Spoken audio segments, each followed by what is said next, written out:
తోపుడు బండిపై వీధి వీధి తిరిగి పకోడీలు అమ్ముకునే ఓ 50 ఏళ్ల వ్యక్తి రాజస్థాన్లోని భరత్పూర్లో అటల్ బంద్ ప్రాంతంలో మరియు కంకర్వాలి కుయా గ్రామ వీధుల్లో తన స్నాక్స్ అమ్మటానికి తిరుగుతూ ఉన్నాడు. గత 30 ఏళ్లుగా అదే ఆయన వృత్తి. అతనికి 5 పిల్లలు, భార్య, మొత్తం 7 ఆ చిన్న పకోడీ వ్యాపారంతోనే పోషించుకుంటూ చదివించుకుంటూ వస్తున్నాడు. ఓ రోజు సడన్ గా అతను పనిలో ఉండగా అటువైపుగా వెళుతున్న 3 కార్లు అతని దగ్గరికి వచ్చి ఆగాయి. ముందున్న కారులో నుండి ఓ కలెక్టర్ దిగి ఆయన దగ్గరకు వచ్చింది. ఆ వ్యక్తి తను బండి పెట్టుకుని అమ్ముతున్న పకోడీ తీసుకుని తింటూ ఆ వ్యక్తితో 2 నిమిషాలు మాట్లాడి అతనిచ్చిన నీళ్లు తాగి కౌగిలించుకొని తిరిగి కారెక్కి వెళ్లిపోయింది. అయితే అదంతా చూస్తూ ఉన్న కలెక్టర్, డ్రైవర్, మిగతా అధికారులు అందరూ షాక్ అయిపోయారు. ఏంటి కలెక్టర్ అమ్మ ఇలా చేసింది అని ఆశ్చర్యపోయారు. అంతేకాదు ఇక్కడ రోడ్డుపై కలెక్టర్ కారాపి దిగటంతో ప్రజలు బయటకొచ్చి అక్కడ జరిగిందంతా చూస్తూ ఉన్నారు. వాళ్లు కూడా అందరూ షాక్. కానీ ఇంతకు ఒక కలెక్టర్ అయి ఉండి అతని వద్దకు వచ్చింది. పైగా ఆ వ్యక్తి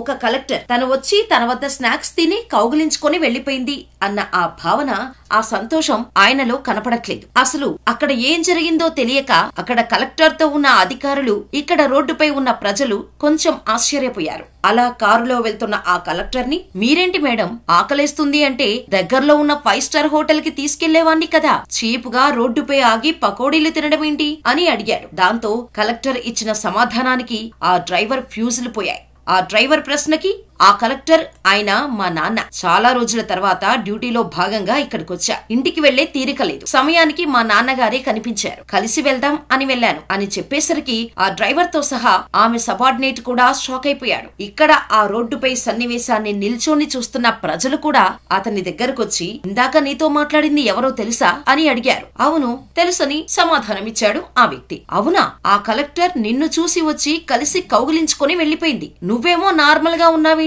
అని అడిగారు. దానికి ఆ వ్యక్తి, ఓ అదా, ఆమె నా కూతురు, డ్యూటీలో ఇలా వచ్చినట్టుంది, నన్ను చూసి ఆగింది, అందుకే ఎక్కువసేపు ఉండలేదు అని సమాధానం ఇవ్వగానే అందరూ నోరెళ్లబెట్టారు. తోపుడు బండిపై స్నాక్స్ అమ్ముకునేవాడి కూతురు కలెక్టర్ ఏంటి అని నమ్మలేకపోయారు. కానీ అదే నిజం. కూతురు కలెక్టర్ అయినా తండ్రి ఇంకా తన వృత్తి వదులుకోకుండా గల్లీ గల్లీ తిరిగి తన వ్యాపారాన్ని కొనసాగిస్తూ వస్తున్నాడు. ఒక వీధి వ్యాపారి తన కూతుర్ని కలెక్టర్ ని ఎలా చేశాడో తెలుసుకోవాలంటే ఈ వీడియో చివరి వరకు చూడాల్సిందే. వీడియో చాలా ఇంట్రెస్టింగ్ గా ఉంటుంది, ఎక్కడ స్కిప్ చేయకుండా చివరి వరకు చూడండి. కానీ దానికి ముందు చిన్న రిక్వెస్ట్, మేమిచ్చే ఇన్ఫర్మేషన్ నచ్చితే ఈ వీడియోను వెంటనే లైక్ చేయండి. అలాగే ఇప్పటి వరకు మా ఛానల్ ని సబ్స్క్రైబ్ చేసుకుని వారుంటే వెంటనే సబ్స్క్రైబ్ చేసుకుని పక్కనే ఉన్న బెల్ ఐకాన్ కొట్టేసి నోటిఫికేషన్ ఆన్ లో పెట్టుకోండి. చివరిలో మీ అభిప్రాయాన్ని మాకు కామెంట్ చేయటం మాత్రం మర్చిపోవద్దు. ఈ వీడియోని మీ ఫ్యామిలీ అండ్ ఫ్రెండ్స్ తో పాటు వీలైనన్ని గ్రూప్స్ లో షేర్ చేయండి. ఇలాంటి విజయగాథలు తప్పకుండా ప్రతి ఒక్కరూ తెలుసుకొని తీరాలి. మరి ఇక వీడియో స్టార్ట్ చేసేద్దాం.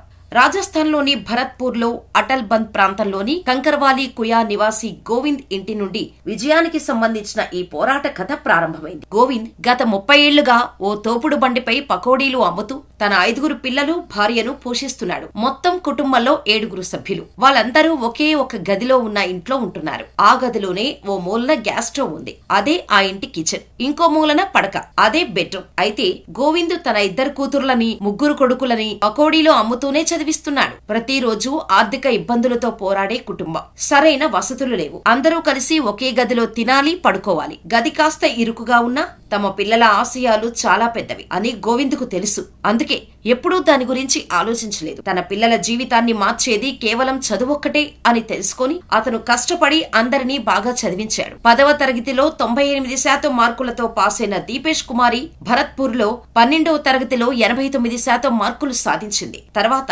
రాష్ట్ర ప్రభుత్వ కళాశాల అయిన జోధ్పూర్ లోని ఎంబీఎం ఇంజనీరింగ్ కళాశాలలో సివిల్లో BE డిగ్రీ పూర్తి చేసింది. ఇక ఇంజనీరింగ్ తర్వాత ఫెలోషిప్ ద్వారా ముంబై IIT నుంచి ఎంటెక్ పట్టా పొందింది. 5గురిలో దీపేష్ కుమారి పెద్ద కూతురు. ఆమె చెల్లెలు MBBS పూర్తి చేసి ఢిల్లీలోని సఫ్టర్జంగ్ హాస్పిటల్లో డాక్టర్ గా పనిచేస్తుంది. 2 సోదరులు ప్రస్తుతం లాతూర్ మరియు ఎయిమ్స్ గౌతీ నుండి MBBS చదువుతున్నారు. 3వ కుమారుడు నందకిషోర్ 12వ తరగతి పాస్ అయ్యాడు. అందరిలో పెద్ద కూతురు దీపేష్ అంకిత భావంతో పరిణామం చూసి తమ్ముళ్లు కూడా స్ఫూర్తి పొందారు. ఎంటెక్ చేసిన తర్వాత ఓ ఏడాది పాటు సాఫ్ట్వేర్ కంపెనీలో పనిచేసింది. అక్కడ వచ్చిన తన జీతమంతా తన తమ్ముళ్లకు, చెల్లెలు చదువుల కోసమే ఖర్చు చేసింది. ఆ తర్వాత ఐఏఎస్ కావాలని నిర్ణయించుకుంది. దానికి సిద్ధమయ్యేందుకు సాఫ్ట్వేర్ ఉద్యోగానికి రాజీనామా చేసింది. ఆమె మాట్లాడుతూ, నేను పాఠశాల రోజుల నుండి యూపీఎస్సీకి సిద్ధం కావాలని కోరుకున్నాను. ఎందుకంటే నా ఉపాధ్యాయులు కొందరు మమ్మల్ని ఐఏఎస్ ఆఫీసర్స్ అవ్వాలని అనుక్షణం ప్రేరేపించేవారు. మాలో ఆ సత్తా ఉందని ధైర్యాన్ని ఇచ్చేవారు. దాన్ని ఎలాగైనా సాధించగలరని నమ్మకం ఇచ్చేవారు. అందుకే అప్పటి నుండి ఏనాటికైనా సివిల్స్ సాధించాలి, ఐఏఎస్ ఆఫీసర్ అవ్వాలని అనుకునేదాన్ని. అయితే నా తమ్ముళ్లు, చెల్లెలు చదువు కోసం చదువయ్యాక వెంటనే ఉద్యోగం చేయడం మొదలుపెట్టాను అని చెప్పింది. అయితే దీపేష్ కుమారి ఆమె యూపీఎస్సీ ప్రిపరేషన్ ను 2019లో ప్రారంభించింది. ఢిల్లీలోని ఒక కోచింగ్ సెంటర్ లో చేరింది. కానీ కోవిడ్ లాక్డౌన్ కారణంగా తిరిగి ఇంటికి వచ్చేసింది. ఇంటికొచ్చిన దీపేష్ మళ్లీ తిరిగి వెళ్లకుండా ఇంట్లో ఉంటూనే సివిల్స్ కు సిద్ధమైంది. అయితే దీపేష్ కుమారి తన మొదటి ప్రయత్నంలోనే ఆమె ఇంటర్వ్యూ వరకు చేరుకుంది. కానీ ఇంటర్వ్యూలో రాణించలేకపోయింది. ఇది సర్వసాధారణంగా జరిగే ప్రక్రియ. చాలా మంది యూపీఎస్సీ ఆస్పిరెంట్స్ ఇంటర్వ్యూలో అనేక కారణాల వల్ల సక్సెస్ కాలేకపోతారు. దీపేష్ కుమారి విషయంలో కూడా అదే జరిగింది. తన రెండవ ప్రయత్నంలో అన్ని క్లియర్ చేసి ఆల్ ఇండియా 93వ ర్యాంకును కొట్టేసింది. ఆమె ఆప్షనల్ సబ్జెక్ట్ మ్యాథమెటిక్స్. అయితే ఈసారి ఇంటర్వ్యూలో మంచి మార్కులు సాధించి 195 మార్కులు స్కోర్ చేసింది. యూపీఎస్సీ 2021లో 93వ ర్యాంకు సాధించడం ద్వారా తన చిన్నప్పటి నుండి పెట్టుకున్న కలను నెరవేర్చుకుంది. తండ్రి పెట్టుకున్న నమ్మకాన్ని గెలిపించింది. ఈడబ్ల్యూఎస్ విభాగంలో ఆమెకు 4వ ర్యాంకు వచ్చింది. అయితే ఈ విజయానికి కారణం ఆమె కుటుంబం యొక్క అద్భుతమైన పోరాటం. ఆమె తండ్రి గోవింద్ ఎన్ని కష్టాలున్నా పిల్లల చదువుపై మాత్రం పూర్తి శ్రద్ధ పెట్టాడు. ఇప్పుడు కూతురు ఐఏఎస్ ఆఫీసర్ అయినా తండ్రి మాత్రం ఇంకా అదే బండిపై పకోడీలు అమ్ముతూ వస్తున్నాడు. కూతురి పరీక్షా ఫలితాలు వచ్చేసరికి తండ్రి గోవింద్ తన పనిలో వీధుల్లో పకోడీలు అమ్ముతూ ఉన్నాడు. మరియు మరుసటి రోజు కూడా అతను తన బండితో స్నాక్స్ అమ్మటానికి బయలుదేరాడు. నగరంలోని ఇతర వ్యక్తులు తనను అభినందించినప్పుడు గోవింద్ తన కుమార్తె విజయంతో సంతోషంగా ఉన్నానని చాలా ప్రశాంతంగా చెప్పాడు. ఒక వ్యక్తి జీవితంలో ఆనందం మరియు దుఃఖం రెండూ వస్తాయి. అయితే అతను మాత్రం కష్టానికి ఎప్పుడూ దూరంగా ఉండకూడదు అని చెబుతాడు గోవింద్. ప్రజలు నీకెందుకు ఇంకా ఈ పని, మంచిగా ఇంట్లోనే హాయిగా ఉండొచ్చుగా అని అడిగితే, నా కూతురు ఈ రోజు కలెక్టర్ కావచ్చు, కానీ నేను ఇది గత 30 ఏళ్లుగా చేస్తూనే ఉన్నాను. ఈ పని చేయడం అంటే నాకిష్టం. ఇప్పుడు కూతురు కలెక్టర్ అయిందని నేను దీన్ని వదులుకోలేను అని సమాధానమిస్తాడు గోవింద్. 2022లో కూతురు ఐఏఎస్ ఆఫీసర్ అయినా ఇప్పటికీ తన భార్యతో కలిసి అదే చిన్న ఇంట్లో ఉంటూ ఆ పకోడీల వ్యాపారం చేస్తూనే ఉన్నాడు దీపేష్ కుమార్ తండ్రి గోవింద్. ఎంత గొప్ప మనస్తత్వం కదా! నిజంగా ఎంతమంది ఇలా బ్రతకగలరు? ఇలాంటి వ్యక్తులను మీ జీవితంలో ఎవరైనా ఉంటే కామెంట్ చేయండి. ఈ వీడియో మీకు నచ్చిందని అనుకుంటున్నా. ఆమె పూర్తి పేరు దీపేష్ అయ్యర్ కుమారి.